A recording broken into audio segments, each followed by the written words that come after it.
ituturo ko sa inyo kung paano tumagal yung ating spawn. Bali ito fully ramified na at ito ay pinadaan ko sa apoy para mamatay yung mga nandito, mga bakterya ganon. At alisin natin yung tissue. Ayan, mushroom tissue. Yan yung alisin natin. Ganito lamang yung pag-alis natin sa tissue nya para tumagal yung ating F0. Ganyan. Ipitin nyo lang. Ganyan. Tapos alisin nyo tong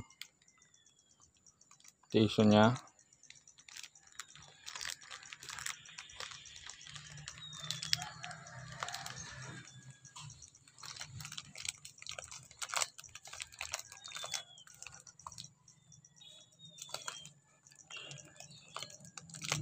Ayan, naalis na natin yung isa. Yung isa naman yung susunod natin.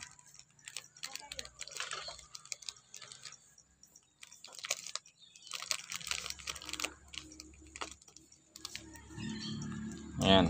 So, naalis na yung dalawang tissue.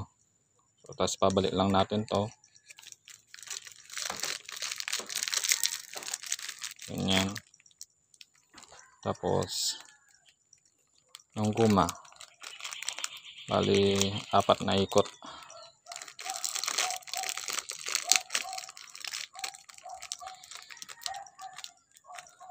Ayan. So, ito yung gagamitin natin sa next na pang-transfer.